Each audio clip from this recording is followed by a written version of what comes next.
سارے مہینوں سے نرالا شان رمضان. جی ناظرین، آپ کا خیر مقدم ہے. آج علم و علماء کی ایک بار پھر محفل سجی ہوئی ہے، جس میں ایک ایسی شخصیت جنہیں آپ پورا سال دیکھتے ہیں، اور الحمدللہ بالخصوص ماہ رمضان المبارک کی سحری نشریات جو ہے رحمت سحر میں آپ دیکھتے ہیں، اور متواتر مختلف سیگمنٹ میں آپ انہیں ملاحظہ فرماتے ہیں. ظاہر ہے ہر دل عزیز شخصیت ہیں اور پوری دنیا میں آپ کا احترام پایا جاتا ہے. آپ کے ویورز پوری دنیا میں پائے جاتے ہیں، اور آپ سے مسائل کو پوچھنا اور اس سوال کا جواب لینا اپنے لیے بہت ہی خوشی اور مسرت کا باعث ناظرین سمجھتے ہیں. میری مراد حضرت علامہ مفتی محمد اکمل مدنی صاحب سے. تشریف فرمائیں. السلام علیکم ورحمۃ اللہ. وعلیکم السلام ورحمۃ اللہ. اور مفتی صاحب کے ساتھ تشریف فرما ہے ممتاز عالم دین علامہ مفتی سید زیغم علی شاہ صاحب گردیزی. السلام علیکم ورحمۃ اللہ. السلام ورحمۃ اللہ وبرکاتہ. اور آپ کے ساتھ ماشاءاللہ مفتی نورانی صاحب تشریف فرما ہے. السلام علیکم ورحمۃ اللہ. وعلیکم السلام ورحمۃ اللہ. اور میرے بائیں جانب ثقلین رشید موجود ہیں، دانیال شیخ ہیں، ماسٹر سمیر ہیں، علی شبیر. چاروں کو السلام علیکم ورحمۃ اللہ. ہم آغاز کر رہے ہیں نعت رسول مقبول صلی اللہ علیہ وآلہ وسلم سے، اور ہمارے چاروں شناخہ مل کر کرم کے بادل برس رہے ہیں. اللہ کرم کے بادل برس رہے ہیں، دلوں کی کھیتی ہری بھری ہے. کرم کے بادل برس رہے ہیں، دلوں کی کھیتی ہری بھری ہے. یہ کون آیا کہ ذکر جس کا نگر نگر ہے، گلی گلی ہے. یہ کون آیا کہ ذکر جس کا نگر نگر ہے، گلی گلی ہے. یہ کون بن کر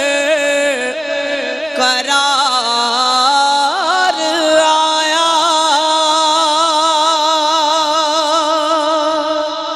یہ کون بن کر قرار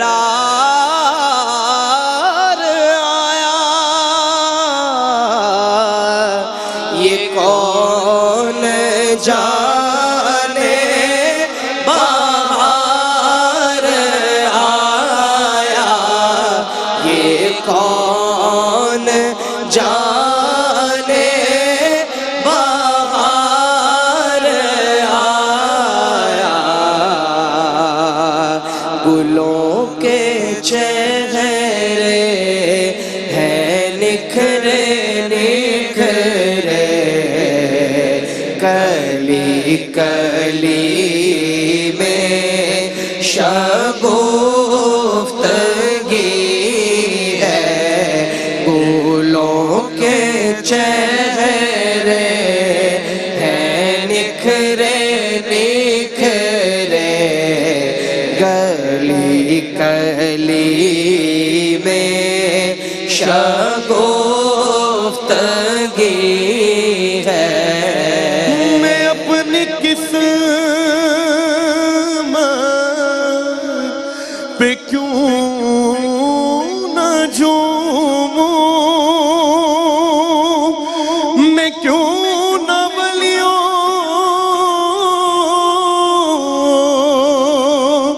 کی در کو چوموں. میں کیوں میں اپنی قسمت پہ کیوں نہ جھوموں، میں کیوں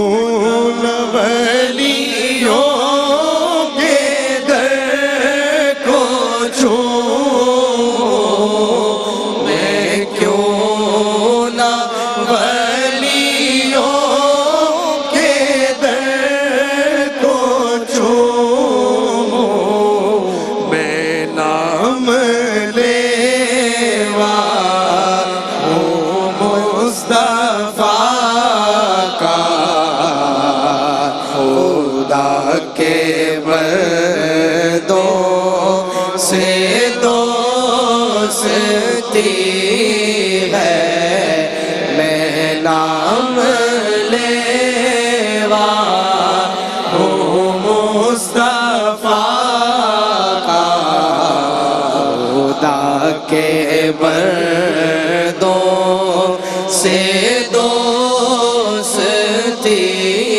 ہے میرے نبی کی ہے شان بالا بڑا سخی ہے مدینے والا بڑا سخی ہے مدینے والا ہمیں تو جو کچھ بھی مل رہا ہے یہ مہربانی حضور کی ہے یہ کون آیا کہ ذکر جس کا نگر نگر ہے گلی گلی ہے دیے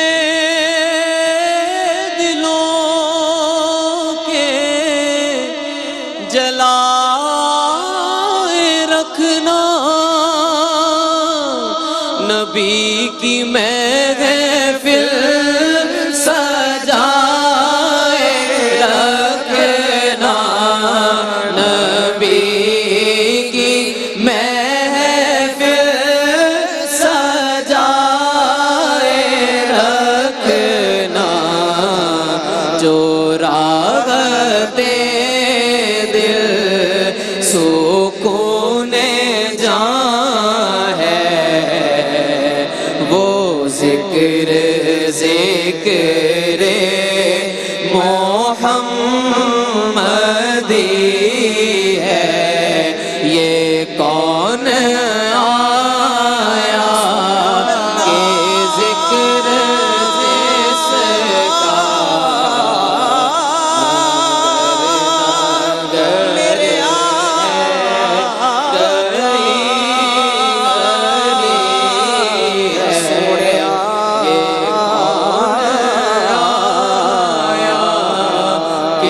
ذکر جس کا نگر نگر ہے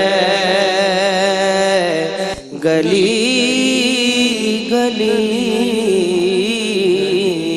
جی ناظرین، آپ کا خیر مقدم ہے علم و علماء میں آج عقیدہ آخرت پر بات ہوگی۔ بنیادی عقائد میں سے ایک عقیدہ جو ہمارے اعمال اور افعال کی تطہیر کرتا ہے، جو ہمارے روز و شب کی تطہیر کرتا ہے، اہل ایمان کے لیے سمجھ لیں یہ ایک ایسی اساس ہے کہ جس کی بنیاد پر ہم جہنم کی ہولناکیوں کا بھی ذکر پڑھتے ہیں قرآن کریم میں، اور جنت کے ان ثمرات کا بھی، ان نعمتوں کا بھی ذکر پڑھتے ہیں۔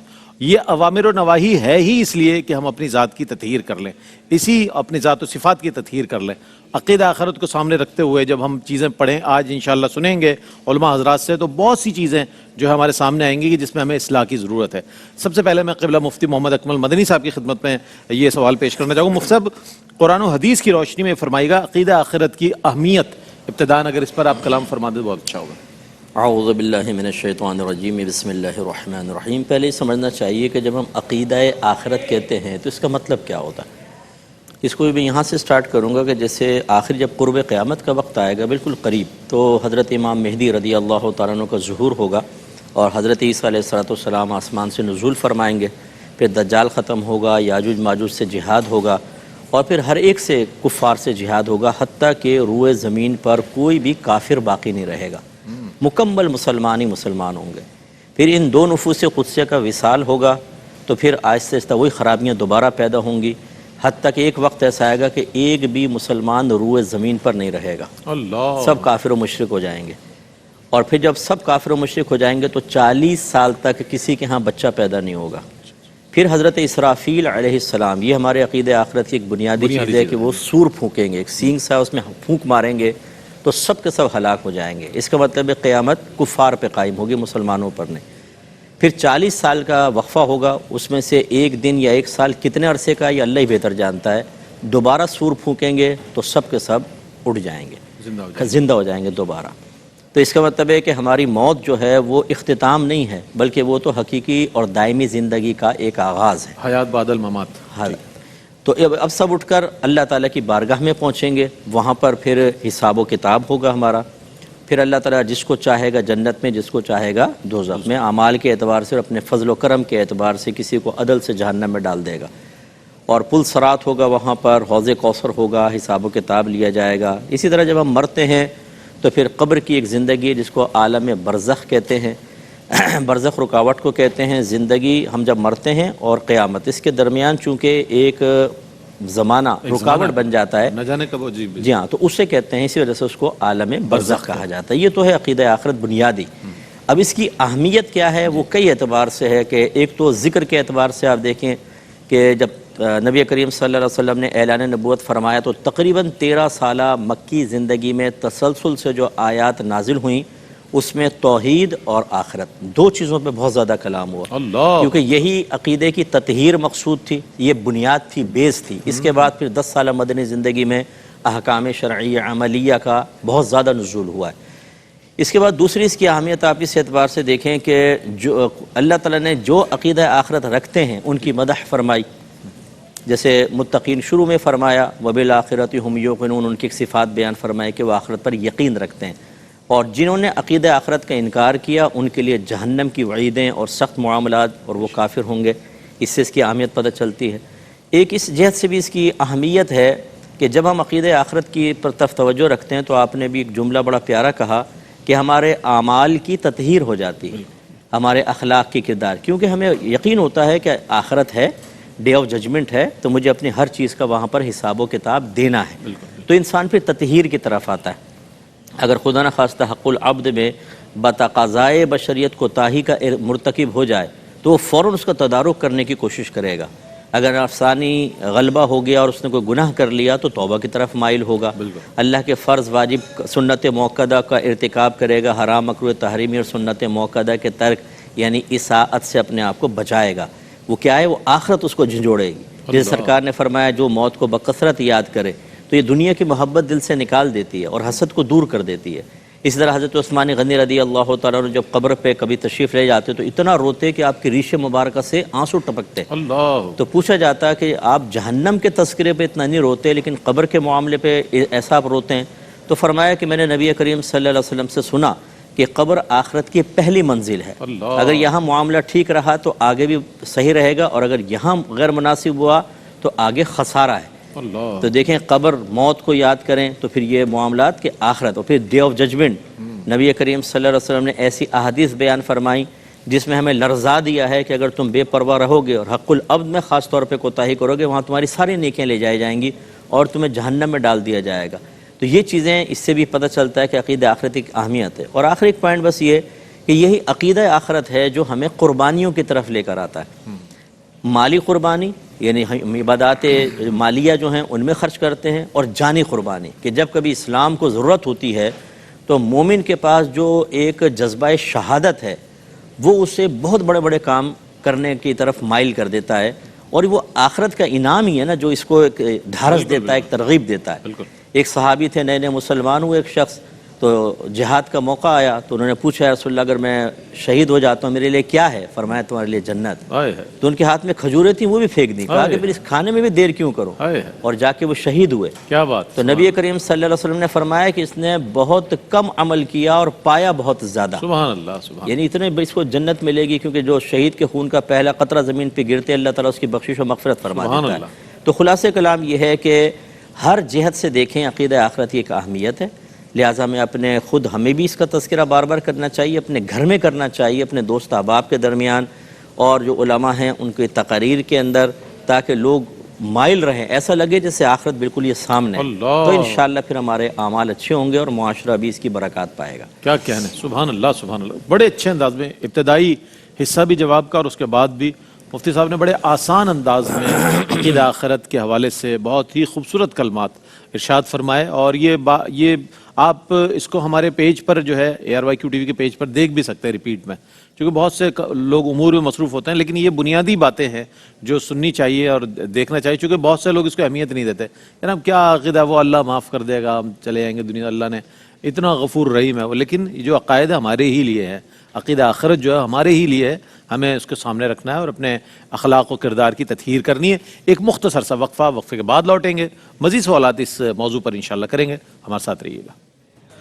جی جناب، آپ کا خیر مقدم ہے، اور آج علم و علماء میں جو موضوع ہے بہت ہی اہم موضوع، بنیادی موضوع، یعنی عقیدہ آخرت پر بات ہو رہی ہے، جس کی اہمیت کے حوالے سے قرآن و حدیث کی روشنی میں قبلہ مفتی محمد اکمل مدنی صاحب نے بہت ہی خوبصورت انداز میں ایک بنیاد فراہم فرمائی ہے۔ میں اب ہم عقیدہ آخرت پر قرآنی اور عقلی دلائل اگر جان، جو لوگ دلیل مانگتے ہیں، بھائی دلیل لا کے دیں، آپ کہاں ہے، یہ سب سے پہلا سوال کہاں لکھا ہے؟ جیسے وہ سارا کچھ پڑھ کے بیٹھے میں، اب یہ دکھا دیں بھائی اس بارے میں اس آیت میں یہ لکھا ہوا ہے، اتنے وہ قابل اور علامہ فہامہ ہے۔ تو جناب عقلی اور قرآنی جو دلائل ہے اس پر کیا فرمائیے گا سوال؟ بسم اللہ الرحمن الرحیم، اللہم صلی علی محمد وعلی آل محمد وبارک وسلم۔ شکریہ رئیس بھائی۔ عقیدہ آخرت ایمان کا اساسی اور بنیادی عقیدہ ہے، اور قرآن کریم میں 20 مقامات پر اللہ رب العالمین نے اس عقیدے سے متعلق کلام فرمایا اور عقلی دلائل کے ساتھ اس کو ثابت فرمایا۔ ایک تو عقیدہ بیان فرمایا اور اس کے ساتھ ایسی گفتگو فرمائی گئی کہ کوئی بھی عقل و خرد رکھنے والا کوئی بھی شخص اور فہم و فراست رکھنے والا کوئی بھی شخص اگر اس سے متعلق غور و فکر کرے تو یہ ساری چیزیں اس کے سامنے آ جاتی ہیں۔ قرآن کریم میں سورہ مریم میں آیت نمبر 66 اور 67 میں اس کو بیان فرمایا گیا، فرمایا کہ وَيَقُولُ الْإِنسَانُ أَإِذَا مَا مِتُّ، کہ انسان کہتا ہے کہ کیا میں جب مر جاؤں گا، لَسَوْفَ أُخْرَجُ حَيًّا، کہ مجھے دوبارہ زندہ کر کے اٹھایا جائے گا۔ یعنی انسان کا یہ اعتراض ہے، اس زمانے میں کفار مکہ یہ اعتراض کیا کرتے تھے کہ کیا ہم جب گل سڑ کر ہماری ہڈیاں بھی بوسیدہ ہو جائیں گی، ریزہ ریزہ ہو جائیں گی، تو کیا پھر ہمیں دوبارہ اٹھایا جائے گا اور اس کیفیت میں اٹھایا جائے گا؟ تو اللہ رب العالمین نے اس کا بڑا آسان اور سمپل سا جواب عطا فرمایا کہ اولا یذکر الانسان، کیا انسان اپنے آپ کو بھول گیا کہ انا خلقناہ من قبل، کہ ہم نے پہلے بھی تو اس کو پیدا فرمایا تھا، اور اب تو اس کے منتشر اجزاء موجود ہیں، اس کے جسم کے اجزاء اگرچہ وہ زمین میں پھیلے ہوئے ہیں، منتشر ہو چکے ہیں، لیکن فرمایا کہ جب ہم نے پہلی مرتبہ اس کو پیدا کیا تھا ولم یک شیئا، وہ کچھ نہیں تھا۔ تو کیا پہلی مرتبہ کا پیدا کرنا جب اس کے جسم کا کوئی جز باقی نہیں ہے، کوئی بھی چیز اس سے متعلق موجود نہیں ہے، وہ مشکل ہے؟ اللہ رب العالمین کے لیے تو کوئی مشکل نہیں ہے، ہر چیز اس کے لیے آسان ہے، اس کے امر کن کا معاملہ ہے۔ لیکن فرمایا کہ اگر تمہاری عقلوں کے مطابق اس اعتراض کو لیا جائے تو پہلی مرتبہ کسی شخص کے لیے کسی چیز کو بنانا مشکل ہوتا ہے بنسبت دوسری مرتبہ کے، کہ اس کے اجزاء اور اس کی تمام جو حصے ہیں وہ موجود ہوں، صرف ان اجزاء کو جو منتشر ہو چکے ہیں ایک جگہ جمع کرنا ہے۔ اللہ رب العالمین کے لیے فرمایا کہ جب تمہیں پہلی مرتبہ پیدا کیا تھا تو اس کے لیے تب بھی مشکل نہیں تھا۔ پھر سورہ یاسین شریف میں اللہ رب العالمین نے اسی سے متعلق کلام فرمایا کہ اولم یری الانسان انا خلقناہ من نطفۃ فاذا هو خصیم مبین، کہ انسان دیکھتا نہیں ہے کہ اس کو مادے سے اللہ رب العالمین نے پیدا فرمایا، اور پھر جب پیدا فرما دیا گیا تو اب وہ جھگڑالو ہے، جھگڑتا ہے، اور وضرب لنا مثلا، اور عجیب عجیب مثالیں بیان کرتا ہے اور عجیب عجیب اعتراض کرتا ہے۔ ونسی خلقہ، اپنی تخلیق کو وہ بھول گیا، یعنی اگر اپنی تخلیق کو وہ ذہن میں رکھتا تو یہ ساری چیزیں اس کے لیے وہ ابہام کا باعث نہ بنتی، اشکال کا باعث نہ بنتی، بلکہ اپنی تخلیق کے سارے معاملات پر غور و فکر کر کے اور اللہ رب العالمین سے متعلق یہ عقیدہ وہ یقیناً قائم کر لیتا کہ جو پہلی مرتبہ پیدا کرنے والا ہے تو اس کو دوبارہ جمع کرنا اور منتشر اجزاء کو ایک ساتھ ملانا یہ کوئی مشکل نہیں ہے۔ فرمایا کہ قال من یحیی العظام وہی رمیم، یہ اعتراض کرتا ہے کہ جب ہم ہڈیاں ہو جائیں گے، ریزہ ریزہ ہو جائیں گے، بوسیدہ ہو جائیں گے، تو کون ہمیں زندہ کر کے دوبارہ اٹھائے گا؟ فرمایا کہ کل یحییہ الذی انشأ اول مرہ، اے نبی آپ ان سے فرما دیں کہ وہ رب تمہیں دوبارہ اٹھائے گا کہ جس نے پہلی مرتبہ تمہیں پیدا کیا تھا، یعنی جس نے پہلی مرتبہ تمہیں پیدا کیا تو اس کو دوبارہ تمہارے لیے پیدا کرنا۔ اور پھر اللہ کی قدرت قرآن کریم میں سورہ قیامہ میں اس سے متعلق فرمایا ایحسب الانسان ولن نجمع عظامہ، کہ انسان یہ گمان کرتا ہے کہ ہم اس کی ہڈیوں کو جمع نہیں کر سکتے، بلا قادرین علی ان نسوی بنانا، اللہ کی قدرت کیسی ہے؟ فرمایا کہ وہ تو اس بات پر قادر ہے کہ تمہارے انگلیوں کے پورے بھی برابر پیدا فرما دے، یعنی جو تمہاری دنیا میں شناخت کی ایک وجہ ہوتی ہے، تو اللہ رب العالمین کل قیامت میں جس طرح اگر ایک شمشان گھاٹ سے اگر 100 مردے اٹھائے جا رہے ہیں، ایک قبر سے اگر درجنوں مردے اٹھائے جا رہے ہیں، تو فرمایا کہ ان کے اجزاء آپس میں جمع نہیں ہوں گے۔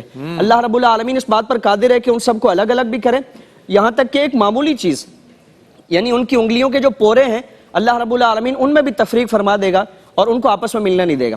پھر قرآن کریم میں سورہ فاطر میں اللہ رب العالمین آیت نمبر 9 میں ہماری زندگیوں سے متعلق مثال بیان فرمائے کہ واللہ الذی ارسل الریاح، اللہ رب العالمین وہ ذات کامل ہے کہ جس نے ہوا کو بھیجا، فتثیر سحابا، تو وہ بادلوں کو اڑاتی ہے، اٹھاتی ہے، اور فسکناہ الی بلد میت، تو ان بادلوں کو لے کر جاتی ہے وہ ایسی زمین پر جو مردہ ہو چکی ہے، یعنی وہ بنجر زمین ہے، مردہ زمین ہے، اور یہ بادل وہاں چلے جاتے ہیں، اور پھر اللہ رب العالمین کے حکم پر فاحیینا بہ الارض بعد موتہا، کہ اس بادل کے ذریعے، اس بارش کے ذریعے ہم اس مردہ زمین میں جان عطا فرما دیتے ہیں۔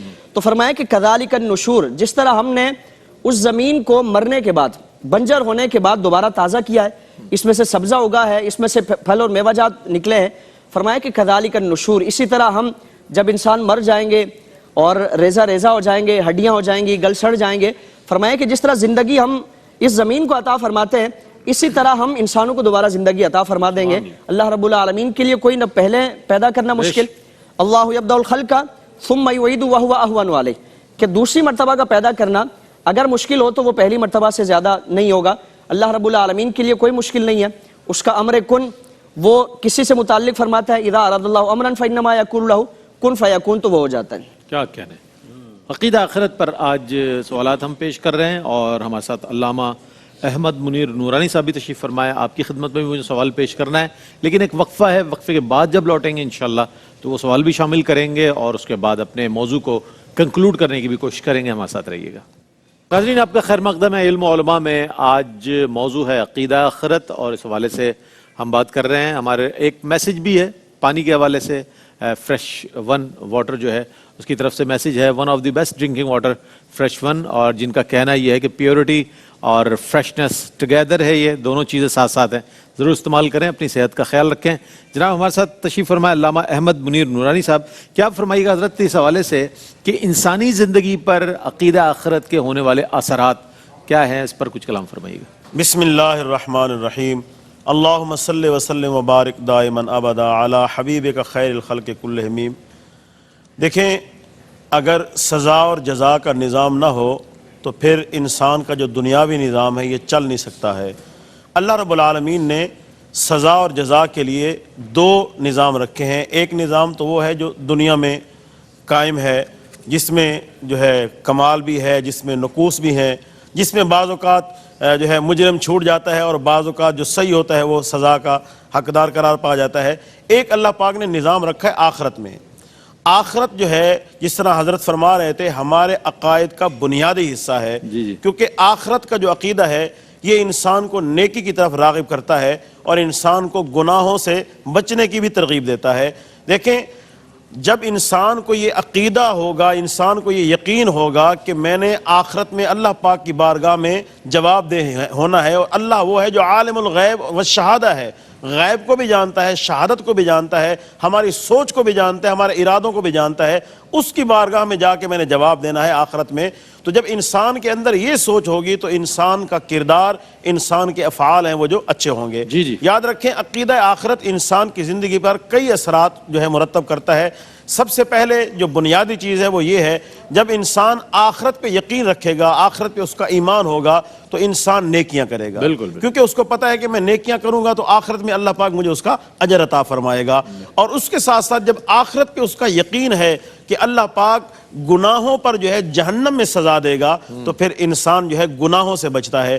اور اگر یاد رکھیں، اگر آخرت کا کوئی خدا نہ خواستہ کوئی ایمان نہ رکھتا ہو، یقین نہ رکھتا ہو، اور وہ یہ سمجھتا ہو کہ بس یہ دنیا کی ہی زندگی ہے، تو پھر انسان جو ہے وہ بزدل ہو جائے گا، انسان جو ہے دنیا کی زندگی سے محبت کرنا شروع ہو جائے گا۔ اور اگر انسان کو آخرت پر یقین ہوگا، آخرت پر اعتماد ہوگا، آخرت پر ایمان ہوگا انسان کا، تو پھر یہ ہے کہ انسان یقیناً، یہ جس طرح صحابہ کرام کے حالات تھے، اور حضرت بھی ایک واقعہ سنا رہے تھے کہ جب انسان کا آخرت پہ ایمان ہے تو انسان سمجھتا ہے دنیا کی زندگی تو عارضی ہے، تو لہٰذا انسان اللہ کے راستے میں اپنا مال بھی خرچ کرے گا، ضرورت پڑنے پر اللہ کے راستے میں اپنی جان بھی لٹا دے گا، کیونکہ اس کو پکا یقین ہے کہ آخرت میں مجھے اس کا اجر ملنا ہے۔ تو آخرت کا جو عقیدہ ہے وہ انسان کی زندگی پہ بہت بہترین اثرات مرتب کرتا ہے۔ آخرت کا جو عقیدہ ہے وہ انسان کو نیکی کی طرف راغب کرتا ہے اور برائی سے دور کرتا ہے۔ اللہ رب العالمین نے سورہ بقرہ کے شروع میں جہاں متقین کی خوبیاں اور صفات بیان فرمائی ہیں، تو اللہ پاک نے فرمایا کہ متقین وہ ہیں جو نماز کو قائم کرتے ہیں، متقین وہ ہیں جو غیب پر ایمان رکھتے ہیں، متقین وہ ہیں جو ہمارے دیے ہوئے رزق کو خرچ کرتے ہیں، متقین وہ ہیں جو آپ پر نازل کیا گیا اور آپ سے پہلے جو نازل کیا گیا اس پر ایمان رکھتے ہیں، وَبِالْآخِرَةِ هُمْ يُوقِنُونَ، اور متقین وہ ہیں جو آخرت پہ پکا یقین رکھتے ہیں۔ جس بندے میں یہ خوبیاں ہوں اس کا انجام کیا ہے؟ اللہ پاک نے انجام بیان فرمایا، اولئک علی ھدی من ربہم واولئک هم المفلحون، یہی لوگ جو ہے ہدایت پر ہیں اپنے رب کی طرف سے اور یہی لوگ کامیاب ہیں۔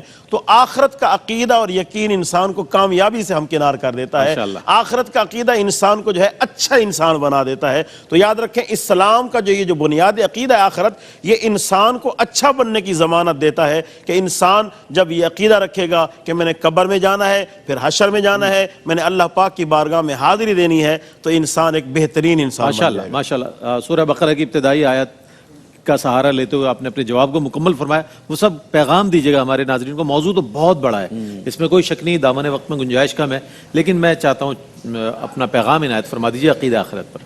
جی میری گزارش یہ ہے کہ آپ قرآن کا مطالعہ کریں، حدیث کا کریں، اور جہاں جہاں آخرت سے متعلق امور ہیں کوشش کریں کہ ان کا ایک انڈیکس سا بنا لیں، کیونکہ نکل جاتی ہیں چیزیں ذہن میں، اور پھر وقتاً فوقتاً ان کو آپ پڑھتے رہیں۔ واہ واہ، اس سے پھر رابطہ آخرت کے ساتھ ہمارا استوار رہتا ہے۔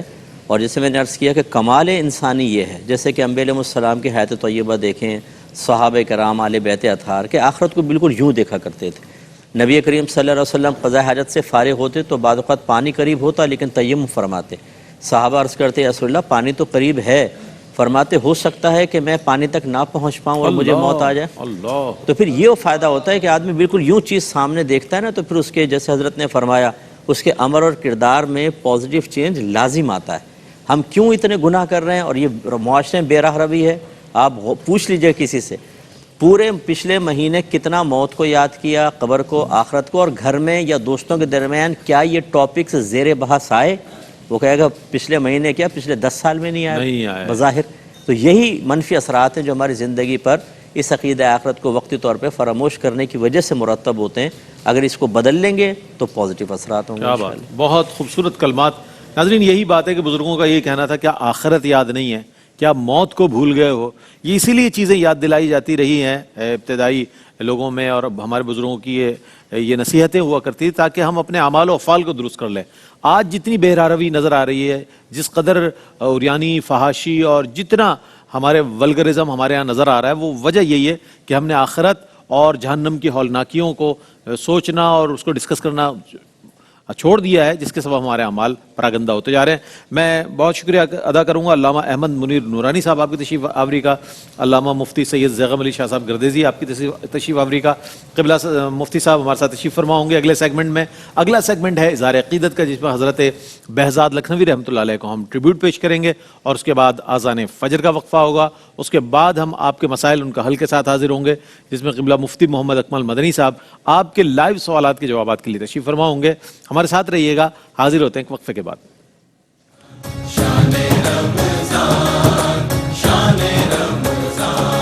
ہے مومنوں کے دل کا اجالا شان رمضان،